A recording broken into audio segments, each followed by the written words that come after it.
딸을 시집 보내는 대가로 말 30마리를 받겠습니다. 이 말은 단순한 요구가 아니었습니다.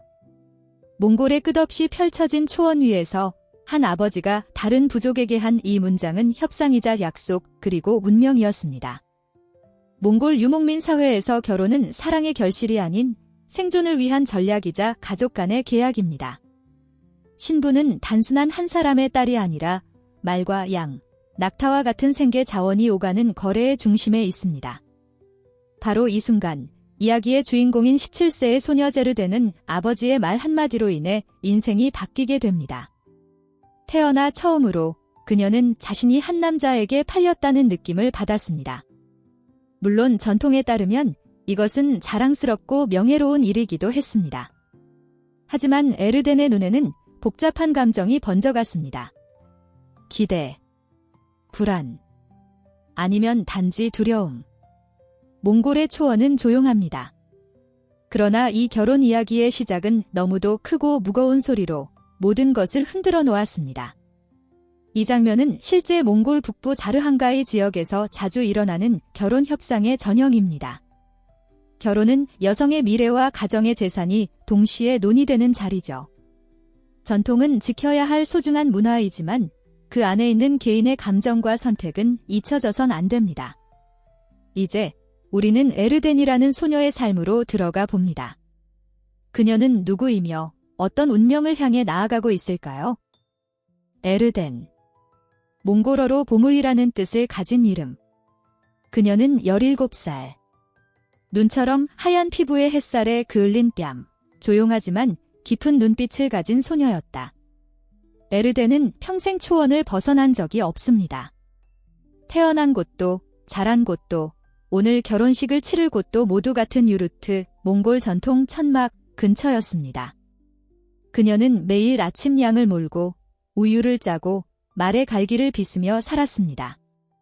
도시의 학교도 인터넷도 로맨틱한 상상도 그녀에겐 낯선 단어였습니다.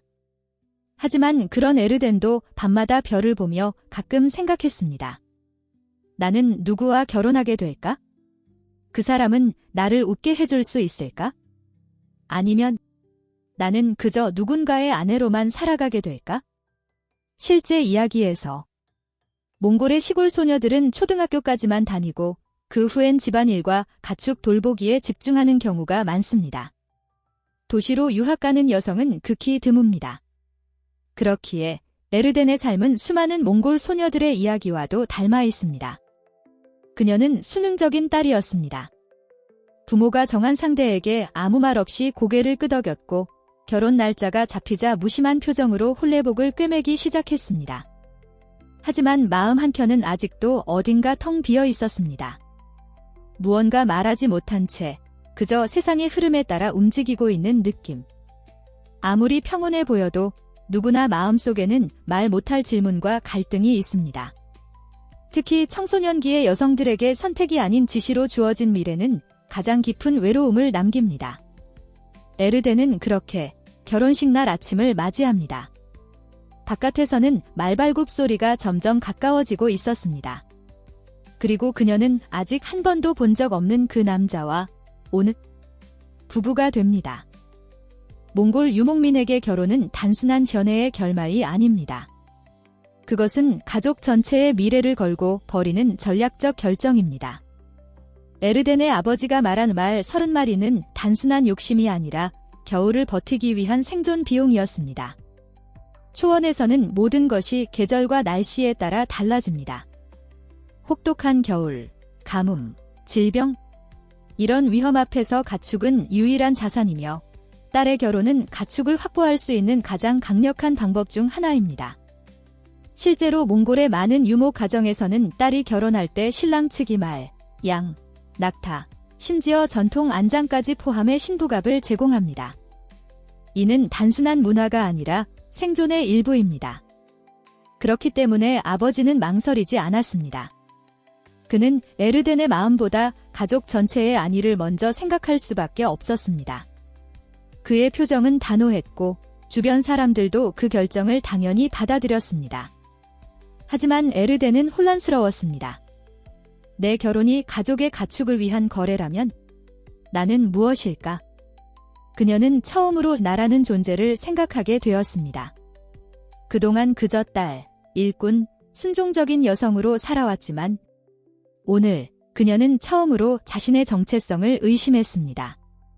가족을 위한 희생은 아름답지만 그 희생이 개인의 삶을 완전히 덮어버릴 때 그것은 슬픔이 됩니다. 그리고 이제 결혼식이 본격적으로 시작됩니다. 첫 번째 의식은 바로 우유와 술로 진심을 시험하는 순간입니다.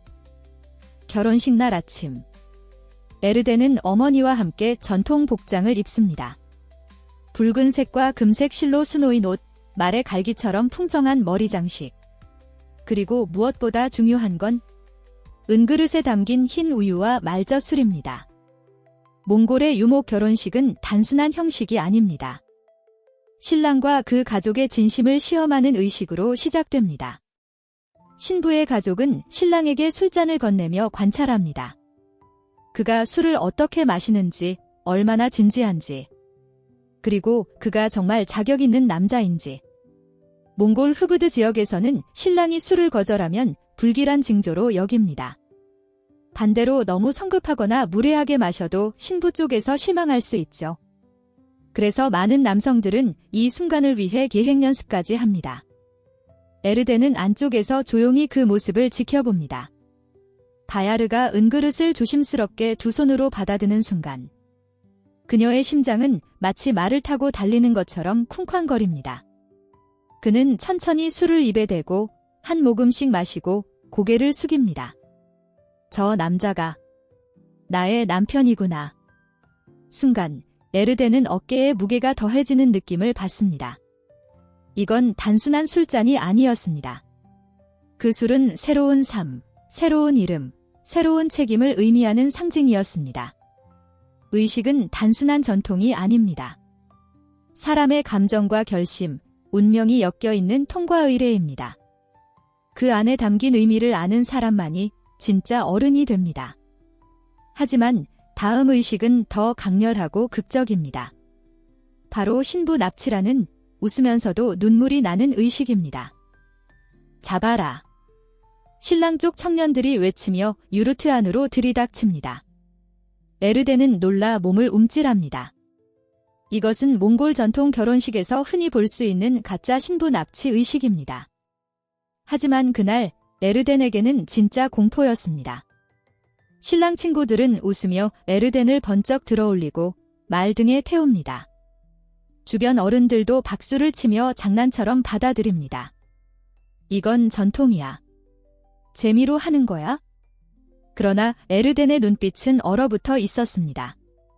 몽골 일부 지역에서는 이 신부 납치 의식이 강한 의미를 가집니다. 원래는 예전 부족 간 전쟁과 납치 혼례의 기억에서 유래되었으며 현재는 형식적인 의례로 남아있습니다. 하지만 신부의 감정은 전혀 고려되지 않는 경우가 많습니다. 그날 에르덴은 말 위에서 흐느꼈습니다. 몸은 웃는 사람들 속에 있었지만 마음은 고립된 섬 같았습니다. 내가 원해서 웃고 있는 게 아니야? 나는 지금 낯선 남자와 낯선 인생으로 끌려가고 있어. 그녀의 발은 허공에 있었고 심장은 무너지고 있었습니다. 그토록 조용했던 그녀가 속으로 소리쳤습니다. 왜 아무도 내 마음을 묻지 않아? 왜 나는 그냥 가져가도 되는 존재야? 전통이라는 이름 아래 감정이 무시될 때 그 전통은 누군가에게 상처가 됩니다. 형식보다 존중이 먼저여야 합니다. 말은 점점 먼 곳으로 달려갑니다. 그리고 그 위에 앉은 소녀는 이제 다른 이름으로 불리게 됩니다. 그녀는 더 이상 딸이 아니라 사내입니다. 에르덴은 붉은색 홀레복을 입었습니다. 붉은 천은 열정과 생명의 색이지만 그날 그녀에겐 별표 비별의 색이 별표이었습니다. 천은 무거웠고 머리 장식은 어깨를 짓눌렀습니다. 마치 자유를 억누르는 무게처럼. 말 위에 앉은 그녀는 마을을 마지막으로 돌아봅니다. 유르트, 연기 피우던 아궁이, 어릴 적 놀던 바위들. 모두 점점 멀어집니다. 그리고 그 발밑엔 그녀의 새로운 삶을 상징하는 말 안장이 있었습니다. 몽골 유목 결혼에서 홀레복은 단지 아름다움을 위한 것이 아닙니다. 색, 천의 두께, 장식 하나하나에 가족의 지위, 전통, 그리고 여성의 역할이 담겨 있습니다. 특히 말 안장은 여성의 출발을 상징합니다. 신부가 말에 오르면 그것은 곧 가정에서 나와 새로운 운명으로 향하는 순간입니다. 그날 에르덴은 그 안장 위에서 조용히 울었습니다. 어떤 이들은 그것을 감동이라 불렀지만 에르덴에게는 슬픔, 두려움, 책임이 모두 섞인 눈물이었습니다. 어머니는 홀레복 자락을 정리해주며 속삭였습니다. 앞으로는 너 혼자 이겨내야 해. 이 옷이 널 지켜줄 순 없지만 내 안의 힘은 널 지켜줄 수 있어. 의상과 장식은 문화를 나타내지만 그걸 입는 사람의 감정까지 담진 않습니다. 우리가 진짜 지켜야 할 건 형태보다 사람입니다. 그리고 이제 신랑이 그녀를 향해 다가옵니다. 둘은 이제 처음으로 단둘이 마주하게 됩니다. 그의 이름은 바야르. 몽골어로 기쁨이라는 뜻이다. 하지만 그가 나타났을 때 에르덴의 얼굴엔 기쁨이 없었다. 바야르는 에르덴보다 10살 많았다. 조용하고 눈빛이 깊은 남자였다. 그는 부족 내에서 존경받는 젊은 리더로 가축을 잘 다루고 말을 타는 솜씨도 뛰어났다. 마을 사람들은 말했다. 바야르에게 시집가는 건 복이야. 책임감 있고 성실하고 폭력적이지 않아. 하지만 에르덴은 그를 잘 모른다. 그들은 결혼식 전까지 단 한 번도 단둘이 대화해본 적이 없었다. 눈이 마주친 적은 있었지만 그때마다 에르덴은 시선을 피했다. 그저 어른들이 정한 배우자일 뿐이었다. 몽골 유목 사회에서는 아직도 많은 결혼이 중매나 가문 간 약속으로 이루어집니다. 부부가 결혼 전에 서로를 깊이 아는 경우는 드뭅니다. 사랑보다는 책임과 가문의 평판이 우선되는 문화입니다. 결혼식 당일, 바야르는 말에서 내려 에르덴 앞에 섰습니다. 그리고 처음으로 그녀에게 말을 걸었습니다. 춥지 않아요. 짧은 한마디. 하지만 에르덴의 마음은 이상하게 흔들렸습니다. 그는 그녀를 억지로 끌지 않았고 눈을 피하지도 않았습니다. 그의 말투엔 조심스러움과 약간의 떨림이 섞여 있었습니다. 에르덴은 생각했습니다. 이 사람이 나를 존중해 줄 수 있을까? 모든 시작이 완벽할 필요는 없습니다. 중요한 건 서로를 향한 작은 존중과 천천히 다가가려는 마음입니다. 그리고 드디어 둘은 같은 천막 아래 들어갑니다. 아무도 방해하지 않는 그들만의 공간. 그 밤은 누구에게도 말할 수 없는 감정이 흘렀습니다. 혼례가 끝난 후 사람들의 웃음소리와 말발굽 소리가 멀어지고 에르덴과 바야르는 둘만의 유르트에 들어섰습니다. 그곳엔 따뜻한 불빛, 양털 이불, 그리고 서로를 전혀 모르는 두 사람의 침묵이 있었습니다. 바야르는 조심스럽게 외투를 벗고 자리에 앉았습니다. 에르덴은 말없이 그를 따라 이불 속으로 들어갔습니다. 심장은 빠르게 뛰고 숨소리는 더 커졌습니다. 하지만 그 누구도 먼저 말을 꺼내지 않았습니다. 몽골 유목 사회에서는 결혼 첫날 밤에도 부부가 친밀감을 나누지 않는 경우가 많습니다. 특히 중매 결혼의 경우 서로 낯선 상태로 결혼하는 일이 흔하며 첫날 밤은 대부분 조용한 적응의 시간입니다. 에르덴은 등을 돌린 채 누워 있었습니다. 이 사람은 날 어떻게 생각할까? 이제 난 정말 그의 아내인가?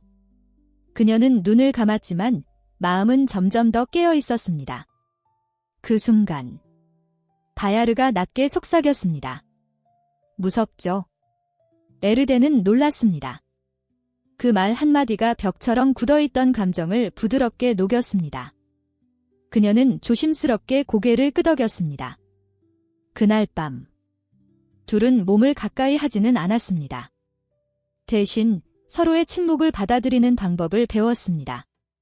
진정한 관계는 말이나 행위보다 상대의 두려움을 알아주는 마음에서 시작됩니다. 사랑은 그렇게 아주 천천히 싹트는 것일지도 모릅니다. 그리고 다음 날 그녀는 이제 완전히 다른 삶을 마주하게 됩니다. 아내, 며느리, 여성으로서의 몫이 시작되는 아침. 에르덴은 이제 별표 안에 별표가 되었다. 결혼식이 끝나고 모든 의식이 지나가고 사람들의 축복이 사라진 자리. 이제 남은 것은 일상과 책임뿐이었다. 그녀는 매일 새벽 4시에 일어나 젖을 짜고 바야르의 어머니와 함께 불을 피우고 저녁이면 말굽에 흙을 닦고 옷을 기웠다. 그녀는 이제 누군가의 딸이 아닌 누군가의 집안에 속한 며느리가 되었다. 하지만 마음속엔 늘 질문이 있었다. 나는 그를 사랑하고 있는 걸까? 아니면 사랑이라는 건 애초에 중요하지 않았던 걸까? 몽골 유목 사회에서는 사랑은 결혼 후에 만들어진다는 말이 자주 쓰입니다. 먼저 함께 살고 고생을 나누며 정이 쌓이면 그게 곧 사랑이다라는 철학이죠. 감정보다 책임과 역할이 우선인 삶입니다. 그러나 에르덴은 그 말에 선뜻 동의하지 못했습니다. 그녀는 매일 묻고 있었습니다. 왜 사랑은 나중이어야 하지? 그 사랑이 정말 오긴 오는 걸까?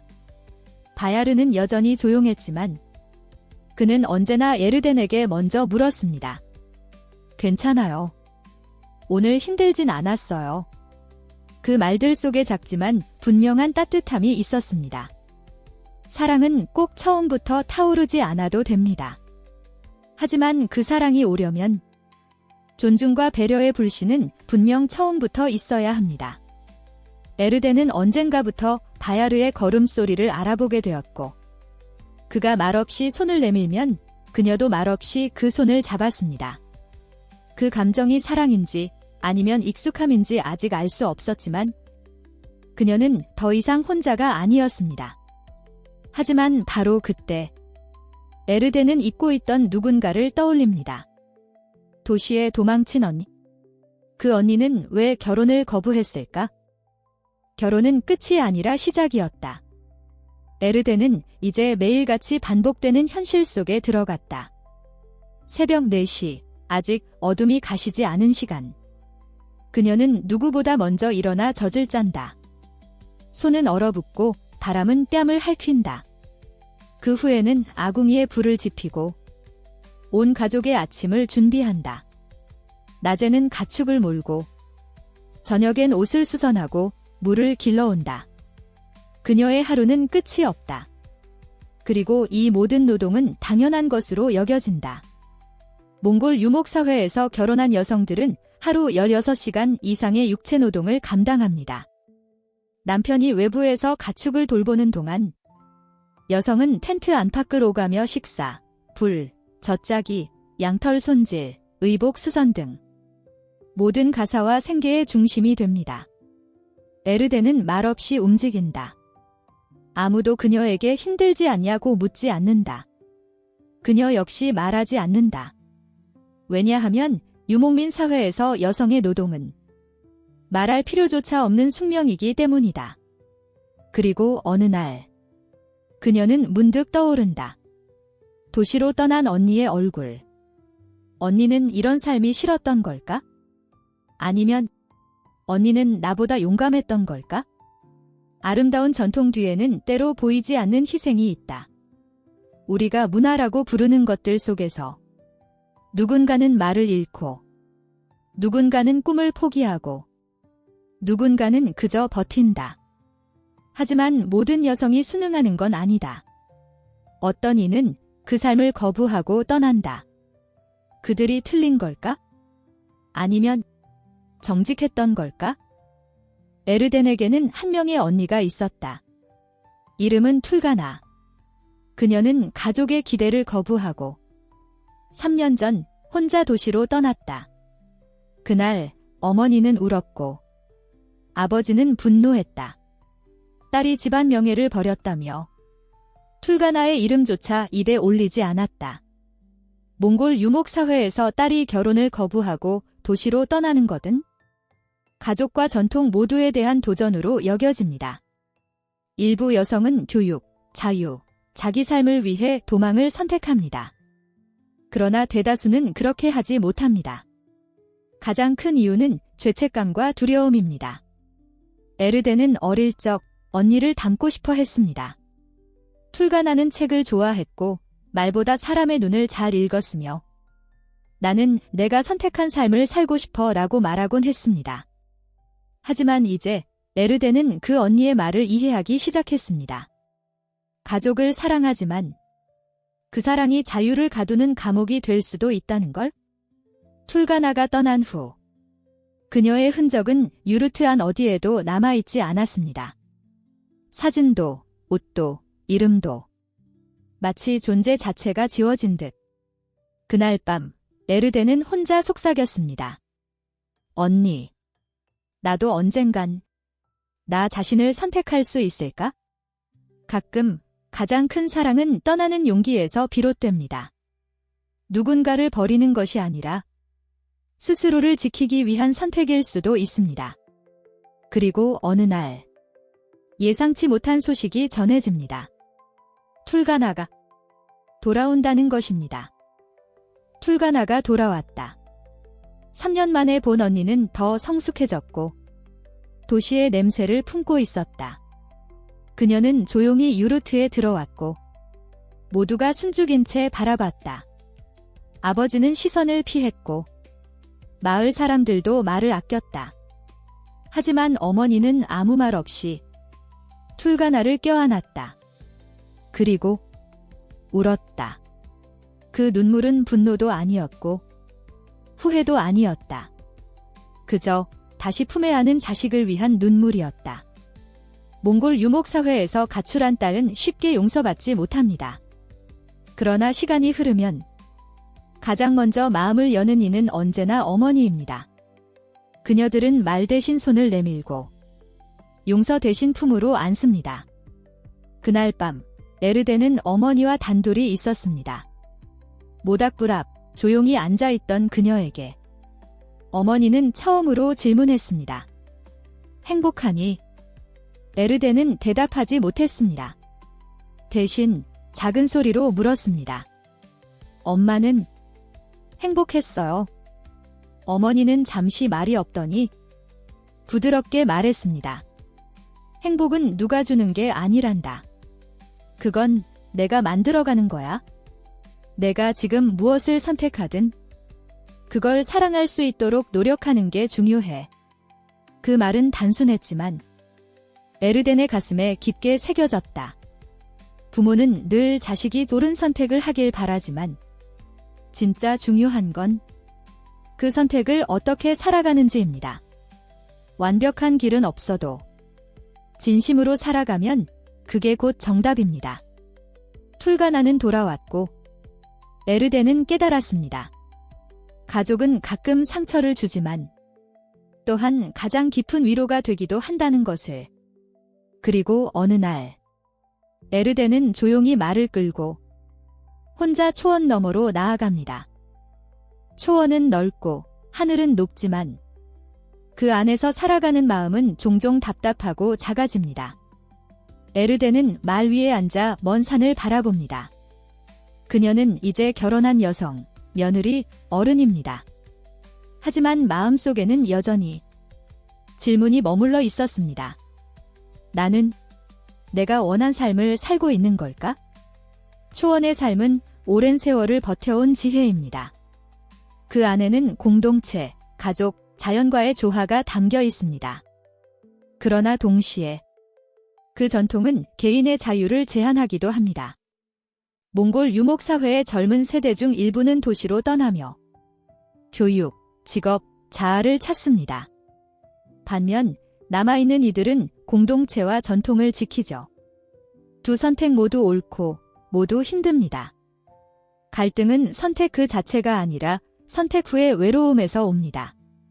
툴가나는 자유를 택했고 에르덴은 전통을 선택했습니다. 하지만 그 차이는 누가 더 옳은가의 문제가 아닙니다. 그것은 단지 누가 지금의 자신을 더 사랑하고 있는가의 문제입니다. 에르덴은 그날 처음으로 툴가나의 선택을 이해하게 되었습니다. 그리고 동시에 자신이 왜 남았는지도 납득하게 되었습니다. 전통과 자유는 때로 충돌하지만 그 둘이 반드시 적일 필요는 없습니다. 진짜 중요한 건 누구의 삶도 가볍게 판단하지 않는 것. 그리고 어떤 선택을 하든 그 길을 살아내는 당신의 용기를 믿는 것. 에르덴은 깊이 숨을 들이쉬고 조용히 말머리를 돌립니다. 이제 그녀는 자신의 걸음으로 삶을 살아가려 합니다. 1년이 흘렀습니다. 에르덴은 여전히 초원에 있습니다. 그녀는 매일 새벽에 일어나 젖을 짜고 불을 지피고 아이들을 돌보고 말을 돌보며 하루를 보냅니다. 표면적으로는 아무것도 변하지 않은 듯 보입니다. 하지만 그녀의 눈빛은 달라졌습니다. 그 눈에는 수용, 단단함, 그리고 어렴풋한 애정이 깃들어 있었습니다. 바야르는 이제 에르덴의 말에 귀를 기울입니다. 그녀의 피로를 이해하려고 애쓰고 종종 불을 피우는 걸 대신하기도 합니다. 에르덴은 이제 주저없이 자신의 생각을 말합니다. 둘은 함께 웃기도 다투기도 하며 진짜 부부가 되어가고 있었습니다. 툴가나는 마을 근처에 작은 이동 학교를 열었습니다. 아이들에게 글을 가르치고 에르덴에게 책을 건넵니다. 밤이면 에르덴은 조용히 책을 펼쳐 읽습니다. 아직도 모르는 단어가 많지만 그녀는 이제 배우는 걸 두려워하지 않습니다. 삶을 바꾸는 건 거대한 사건이 아닐지도 모릅니다. 그저 하루하루를 진심으로 살아가는 작은 선택들의 결과입니다. 에르덴은 초원을 떠나지 않았지만 자신을 잃지도 않았습니다. 그녀는 이제 그 누구의 소유도 아닌 자신의 삶을 살아가고 있었습니다. 그리고 마지막 장면. 그녀는 딸의 머리를 빗어주며 이렇게 속삭입니다. 너는 내가 원하는 삶을 살아도 돼. 이 이야기는 끝났습니다. 하지만 진짜 중요한 건 지금 당신의 마음에 남은 질문입니다. 딸을 결혼시키기 위해 말 30마리를 받는 사회. 사랑보다 먼저 책임을 배우는 여성들. 전통이라는 이름 아래 침묵을 강요당하는 수많은 사람들. 그 속에서도 툴가나는 떠났고 에르덴은 남았습니다. 그리고 둘 다 자기 삶의 주인이 되기 위해 싸웠습니다. 이야기를 듣는 당신에게 지금 당신은 어떤 전통 속에 살고 있나요? 당신은 정말 당신의 삶을 살고 있나요? 아니면 누군가가 만들어 놓은 틀 안에서 그저 잘 살아보려 애쓰고 있는 건 아닌가요? 이야기가 주는 마지막 교훈. 선택은 정답이 아닙니다. 선택 후의 태도, 그리고 그 선택을 자신의 것으로 만드는 과정이 더 중요합니다. 우리는 모두 어딘가의 에르덴이고 때로는 툴가나입니다. 누구는 남고 누구는 떠나며 누구는 사랑하고 누구는 침묵하죠. 하지만 단 하나. 우리 모두는 자유롭게 물을 권리가 있습니다. 나는 지금 내가 원하는 삶을 살고 있는가? 이 질문은 아주 오래도록 이 영상이 끝난 후에도 당신의 마음속에 남아있기를 바랍니다. 고맙습니다.